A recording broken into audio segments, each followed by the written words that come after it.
C'est la table politique du vendredi. On retrouve autour de la table William Barry, représentant régional pour le Parti libéral du Québec. Bonjour, William.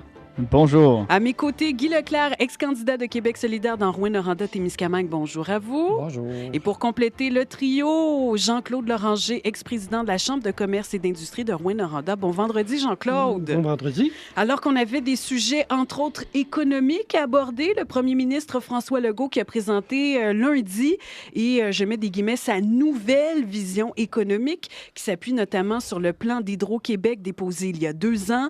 On parle de la création de près de 15 000 emplois dès cette année, 20 000 pour l'an prochain. Il a évoqué aussi des projets numériques de défense nationale, des installations portuaires et minières, le corridor du Nord aussi, avec une portion de voie ferrée entre Lebel-sur-Quévillon et Chapet. On sent déjà Guy Leclerc bien heureux. Écoutons à ce sujet François Legault, également François Vincent de la Fédération canadienne de l'entreprise indépendante, mais également le maire de Lebel-sur-Quévillon qui était à Desmarais-en-Nord, Guy Lafrenière. Si on ne fait pas les bons choix dans les prochaines années, le Québec pourrait se retrouver avec un niveau de vie plus bas. Puis évidemment, on ne veut pas ça. Je ne vois rien concernant l'allègement de la fiscalité pour les petites entreprises. Je pense que c'est un projet qui vaut la peine d'être regardé. Puis ça permettrait aussi probablement à du minerai stratégique de passer par là pour s'en aller vers le port de Saguenay, peut-être. Sauf que j'aurais aimé d'être informé du projet. Bon, on vous entend rire, Guy Leclerc. Pourquoi vous riez? Non, mais c'est parce que c'est juste... Tout le monde pourrait dire ça. Là. J'aurais aimé être informé du projet parce que ça se passe toujours en catimini avec la CAQ. Mais là, on entend le corridor du Nord, voie ferroviaire. Oui, mais est-ouest. Moi, c'est nord-sud que je veux. Ton train, Guy. C'est pas mon train, c'est leur train. Puis ça fera pas grand train, tant qu'à moi. Là. C'est un plan qui tourne encore autour du développement extrême d'Hydro-Québec, toujours à la saveur de Fitzgibbon, là, qui a été annoncé il y a 2 ans. C'est aussi un plan qui annonce la création de 15 000 emplois dès cette année, puis 20 000 l'an prochain. Puis en même temps, il nous prédit une perte de 40 000 emplois dans la foresterie. C'est-tu moi qui calcule mal ou c'est pas une bonne nouvelle, ça, dans l'ensemble, quand tu mets tout ça ensemble? La foresterie, là, depuis 300 ans, ça a toujours été un pilier économique du Québec. C'est une ressource renouvelable, puis c'est une ressource qui, en plus, peut réduire les gaz à effet de serre. Je comprends pas. Il n'a rien annoncé pour la supporter. Il a plutôt annoncé des choses pour la remplacer. Plutôt que supporter des emplois en foresterie, un secteur vital de notre économie, il a abandonné pour développer des activités économiques extrêmement énergivores et nocives pour l'environnement dans l'industrie de la guerre, l'industrie minière. Ça inclut les mines de, jeu de mots, là, les mines de crypto-monnaies, parce que ça s'appelle de même, puis les centres de données. Un plan qui veut tronquer des démarches d'études sérieuses sur la faisabilité des projets aussi, parce qu'il veut raccourcir les délais.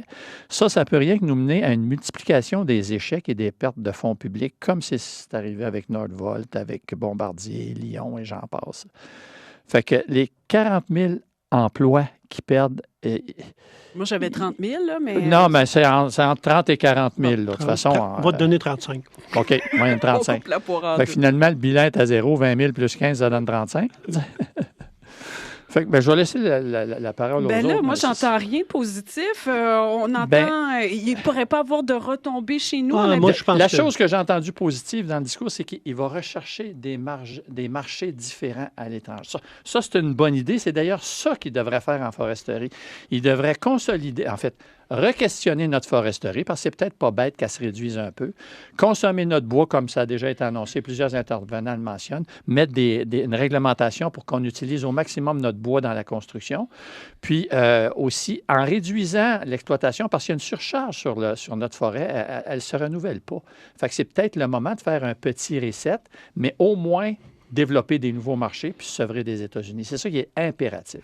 Parce que le contexte demande des actions. On l'a entendu, François Legault, qui parle d'un contexte d'incertitude, d'urgence. Il parle notamment des tarifs de Trump. On ne peut pas rester là sans rien faire. Est-ce qu'il y a du bon dans ce qu'a présenté Legault? Je partage en partiellement là, par rapport à l'industrie forestière, là, effectivement, là, il n'a pas touché un mot. C'est utopique de penser que les gens qui travaillent dans la foresterie, on va tous les former, puis ils vont être capables de travailler dans Hydro-Québec, puis ils vont être capables de travailler dans les mines. Là. Puis il ne faut pas oublier, là, on parle des travailleurs forestiers, mais moi, j'écoutais ça, puis j'ai une préoccupation aussi pour les entreprises forestières. Il y a des gens qui ont investi dans des abatteuses, dans des débusqueuses, dans des camions de transport de bois en longueur. On va faire quoi avec ces entreprises-là? En tout cas, je soulève ça, là. Mais c'est pas complètement négatif. C'est du réchauffé, puis en même temps, il y a un petit peu de nouveau. Là. Pour la région, c'est pas nécessairement mauvais. Bon, Hydro-Québec, on a une expertise ici en région. Et on a l'opportunité qu'il y ait des barrages qui se développent, mais c'est pas demain matin. Il faut avoir des ententes avec les communautés autochtones. Deux, il y a au niveau de l'entente Terre-Neuve-Churchill-Falls, là, ça bat de l'aile pas mal fort. Puis là, le premier ministre, il parle, on dit, bon, ben, on va remplacer les emplois. Ben, les pertes d'emplois, ils vont être immédiates dans la forêt, mais la création de nouveaux emplois sont... Mettons qu'on prend pour acquis qui a raison, capable de transférer les emplois à Hydro-Québec, ça ne sera pas demain matin, ça. Puis l'autre chose qui m'inquiète beaucoup, c'est le fait qu'ils misent beaucoup sur la caisse de dépôt et placement. Puis la caisse de dépôt et placement, là, c'est bien de valeur. Ça gère le régime de rente du Québec, ça gère les fonds de pension des fonctionnaires. S'ils gèrent ça comme il a géré Norvolt, ça risque de mal aller. Fait que ça, pour moi, c'est notre bas de laine, moi. C'est une portion qui m'inquiète parce que la caisse de dépôt et de placement, son objectif premier, c'est de donner du rendement à ses déposants. Ces déposants, ben, c'est monsieur et madame tout le monde là, qui sont ses déposants. Fait que ça, il faut être inquiète de ce côté-là. William, il y a 1,8 milliard qu'il va aller chercher dans le fonds vert pour le remêler dans sa soupe Ouais, puis ça, c'est pas correct, investir dans la construction d'autres. Tu sais, le transport en commun, là, si la Société de transport de Montréal avait été bien financée, on ne serait peut-être pas dans la situation actuelle. Ouais, on peut en parler tantôt, je te rejoins. On pitche bien gros sur les syndicats, mais je pense qu'il y a un problème du côté patronal et du côté financement. Là. Bon, William, je ne vous ai pas entendu. Est-ce qu'il y a du positif dans ce qu'a présenté François Legault cette semaine? Bien, écoutez, moi, ce que j'ai trouvé positif, c'est que, bon, après s'être attaqué à l'État de droit, aux islamistes radicaux là, qu'on croise dans la rue, Rouyn-Noranda, Amos-Val-d'Or, à Montréal, là, évidemment, je suis sarcastique, et aux médecins, bien, finalement, il a décidé de parler d'économie, qui est supposée être son fameux dada. La question que je me suis posée, c'est est-ce qu'on peut sauver le soldat Legault? J'en suis venu finalement à la réponse que c'est non. Et pour des raisons qui sont évidentes. C'est parce que la proposition que François Legault a faite, qui est bonne à bien des égards par ailleurs, bien que je rejoigne les propos de Jean-Claude en ce qui a trait à, évidemment, la gestion de notre argent, de notre bas de laine avec la caisse de dépôt. Il faut se dire que c'est plutôt une liste d'évidence, hein, et surtout des projets qui étaient déjà annoncés, certains qui remontaient à 2 ans. Bien que ce soit des bonnes nouvelles, là, par exemple pour Hydro-Québec, qui, oui, doit doubler sa production, des investissements de plus de 200 milliards, c'est très impressionnant. Mais où on va trouver les 35 000 travailleurs nécessaires? On n'a pas de réponse. Sur l'efficacité de l'État, oui, je veux bien, là. Par contre, c'est son échec à lui, l'augmentation sans précédent des fonctionnaires et de paperasse. Et M. Vincent l'a bien soulevé. Aucune mesure pour réduire le fardeau fiscal sur nos petites et moyennes entreprises. C'est un peu difficile d'être crédible quand on a passé plus ou moins 8 ans à compliquer la vie des gens d'affaires pour créer de la richesse. Avec beaucoup de respect, puis je le dis avec parcimonie, là, c'est beaucoup plus une grande liste de projets qui étaient déjà mis de l'avant ou encore qui sont des évidences et que à peu près n'importe quel gouvernement avec un peu de colonne économique aurait proposé. Je veux revenir peut-être sur ces propos qui m'ont troublé, là, parce qu'on a tous de la famille dans le milieu forestier, sur cette idée-là que l'on pourrait déraciner tout simplement des gens qui vivent dans nos communautés pour remplacer des emplois perdus. Il nous dit « Ah oui, ça va aller mal, on va avoir des problèmes, mais j'ai pas de plan, je vous reviendrai avec la solution. » Il n'y en aura pas, là. On parle quand même de plus de 200 communautés qui vivent tous les jours, presque exclusivement de la forêt. C'est un peu ce qui a bâti le Québec qu'on connaît aujourd'hui.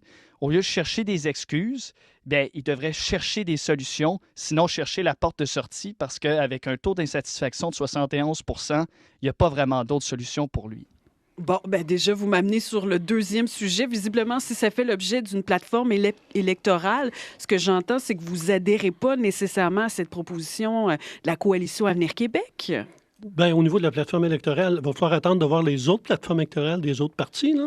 Effectivement, là, lui, c'est la base de de sa fameuse plateforme électorale. Bon, effectivement, il est plus à l'aise quand il parle d'économie, mais il y a quand même un ton arrogant. Là, tu sais, souvent, le premier ministre, là, ce qui lui nuit beaucoup, là, c'est son arrogance quand il s'adresse aux gens. Si tu veux négocier avec des gens, commence pas par être arrogant avec eux autres, puis ça va peut-être déjà aller mieux en partant. Là. Il l'a fait avec les médecins, il le fait à plusieurs reprises, là, puis ça, en tout cas, moi, ça m'agace, ce bout-là. Là. Il est surtout déconnecté aussi. Il parle d'économie pour parler d'économie. Ben, moi, il parle de développement économique pour du développement économique. Il laisse tomber la foresterie. Il développe Hydro-Québec. Hydro-Québec, là, on prend pour acquis que c'est normal de doubler un peu la production d'électricité au Québec. C'est notre fleuron, ça, Hydro-Québec. C'est notre fleuron, mais est-ce qu'on en a besoin? C'est une énergie verte. Est-ce qu'on en a besoin? Ben, on développe les Hydro-Québec quand on a des besoins, mais les besoins, là, ils sont artificiels, ils sont inventés. Il veut implanter des fermes de crypto-monnaies, il veut implanter des bases de données, il faut réagir. Là, je veux dire, il y a des gens qui perdent leur emploi. L'économie a changé. Moi, je le rejoins là-dessus avec ce qui se passe aux États-Unis. L'économie n'est plus pareille. Il faut investir dans l'économie. Où je le rejoins moins, c'est quand il veut investir directement, prendre des participations comme dans Norval, tout ça. C'est pas là qu'il faut qu'il investisse. Il faut qu'il investisse dans la recherche et dans le développement. Puis les centres de données, oui, c'est énergivore. La défense, oui, on n'est pas habitué à ça.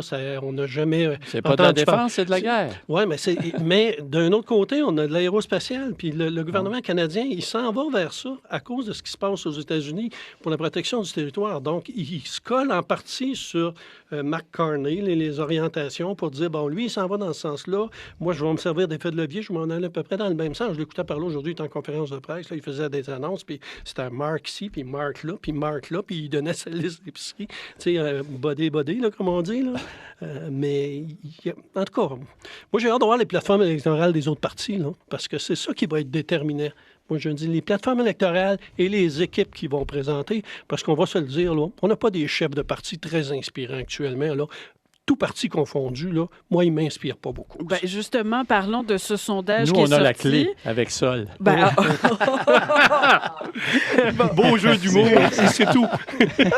Allons-y justement de ce sondage léger pour le compte de Québécois. On apprend que 71% des sondés se disent insatisfaits du gouvernement Legault et 61% qui souhaitent carrément son départ. On écoute François Legault, les ministres caquistes Bernard Drinville et Jean-François Roberge, mais également le chef du Parti libéral du Québec, Pablo Rodriguez. Il y a des lobbies très puissants qui s'opposent à nos changements, mais moi, je fais ça pour le bien des Québécois.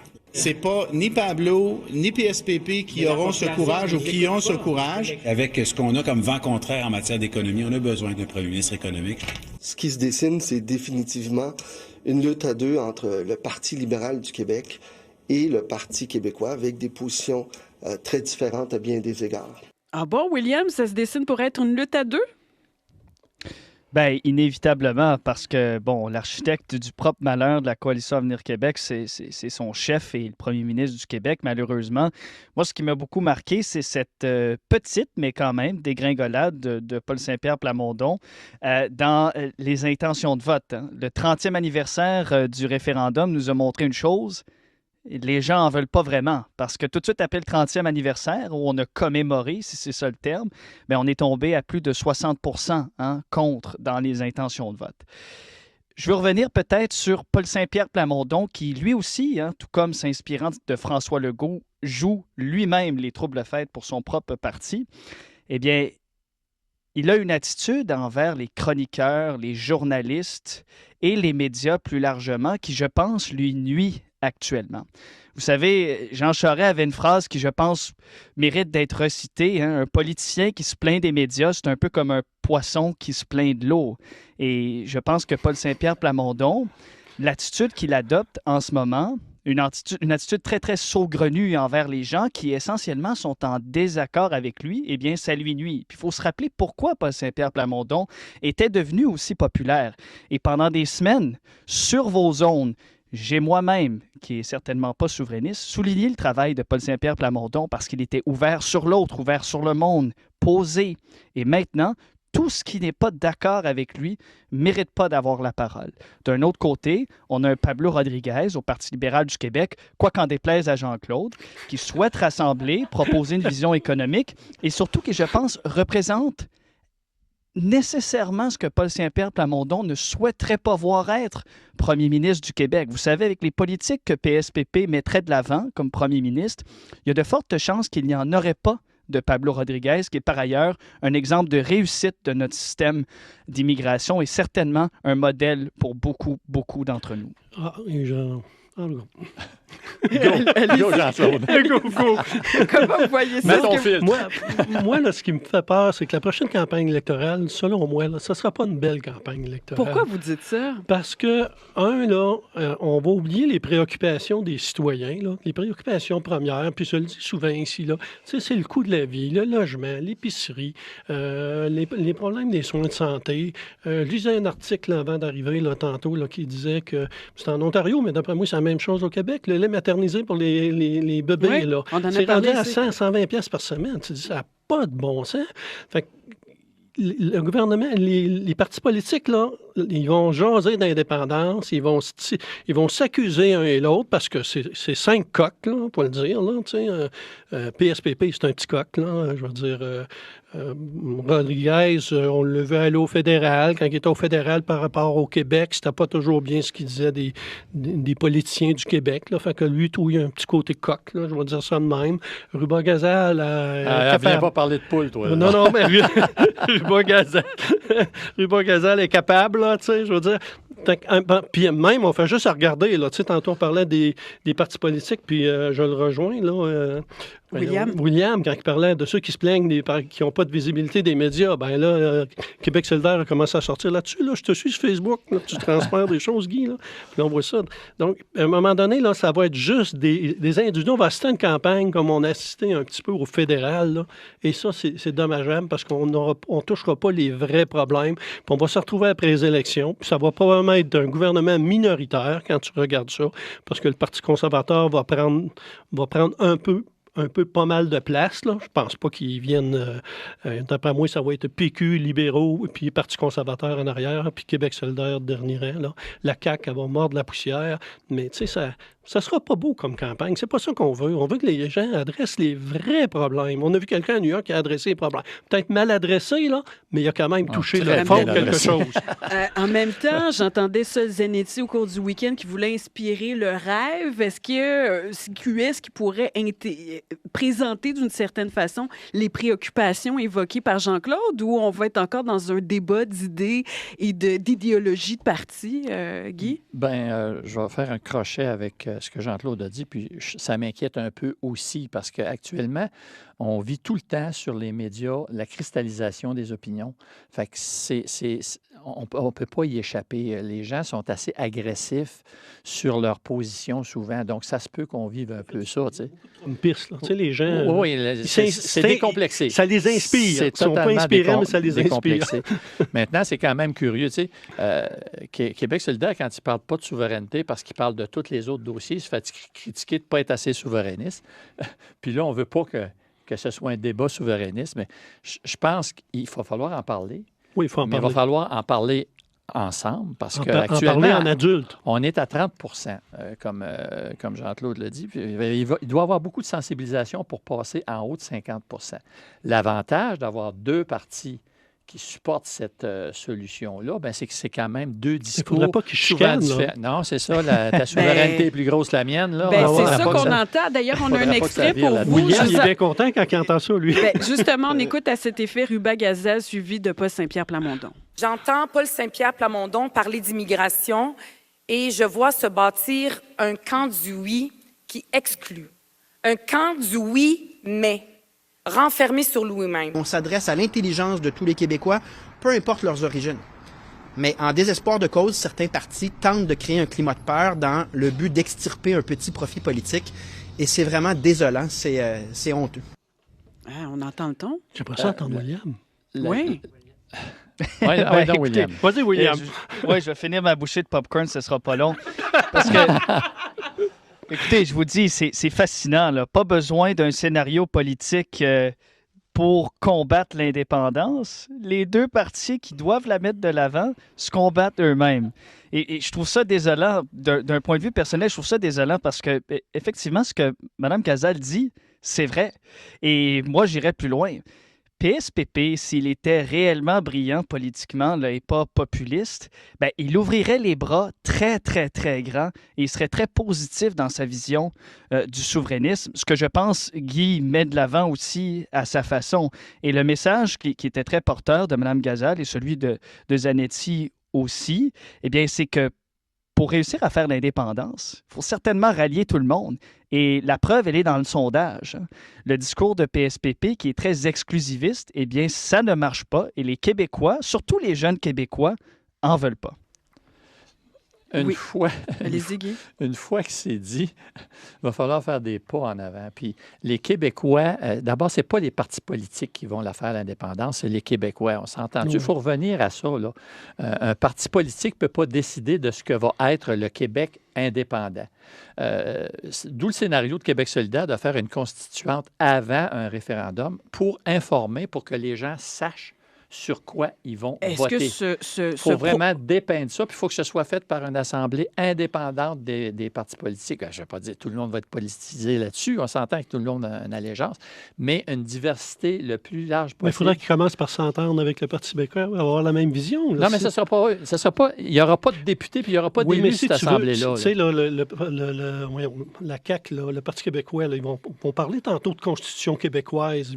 À un moment donné, il faut que les deux partis qui sont indépendantistes, je veux dire, se parlent. Sinon, c'est sûr que les gens, ils ne réussiront pas à convaincre personne, là.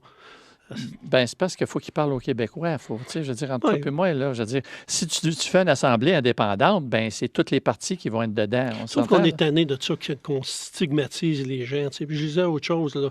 Jean-François Robert, je viens de sortir, là, qui va couper l'allocation, le bien-être social aux réfugiés. Ben oui, voyons donc. Oui, mais Caroline, tu vas faire quoi? OK, coupe-la, là, puis là, tu lis sur Facebook, puis tout le monde sont d'accord avec ça, puis les mots t'as dit BS, puis etc., etc. Mais tu vas faire quoi avec ces gens-là quand ils vont être dans la rue? Ça va être de l'itinérance. Tu vas faire quoi? Il y a des familles là-dedans qui ont des jeunes enfants. Tu vas faire quoi avec eux autres? Quand on sait que les plus gros BS, c'est les milliardaires. On peut-tu demander à nos politiciens de réfléchir plus loin des gestes qu'ils posent? Quand ce n'est pas des bons gestes, ils causent des problèmes. Puis on le voit avec la CAQ, ce que ça fait quand tu vas aller trop vite puis que tu veux trop être autoritaire dans tes actions. Ce qui nous amène aussi à réfléchir à cette joute qui vient de se faire. Hier, on apprenait que Maïté Blanchette-Vézina, maintenant indépendante, qui est prête à collaborer avec le Parti conservateur du Québec, d'Éric Duhaime. Est-ce que ça, c'est une façon d'apporter une autre voix? Quel effet ça aura dans l'équation? Quand le Parti conservateur va parler des régions qui vont être pro-région, là, il y a toujours eu de la difficulté à trouver des bons candidats dans les régions. Là, pour moi, c'est le bout du bout. Et pour vous, messieurs? Bien, c'est la chance au courage, je veux dire. C'est vraiment... Les valeurs de ce parti-là sont aux antipodes des miennes. Maintenant, il y a des gens... aux antipodes des régions aussi. Oui, puis il y a des gens qui adhèrent à ça, il y a sa place. Puis lui, ça en fait un de plus pour la réforme du mode de scrutin, ce que la CAQ a chié dessus, il y a toujours ce que un bon le PQ a floché. Fait que ça, j'espère là, que... M. Plamondon, si jamais il prend le pouvoir, n'oubliera pas qu'il a toujours adhéré à ça, mais qu'ils ne l'ont jamais fait quand ils ont eu le pouvoir. Ça va être un gouvernement minoritaire, peu importe si c'est un gouvernement minoritaire. 15 secondes, William? Ouais, ben, je rejoins certainement les deux collègues sur le mode de scrutin et sur l'entrée de notre ami M. Duhaime. Je ne pense pas que ça apporte grand-chose au débat, malheureusement, rien de positif. Au moins, on a vos 3 voix pour y réfléchir. Merci. Votre sélection débutera après cette publicité. Chez Noria Foyer, découvrez le meilleur du chauffage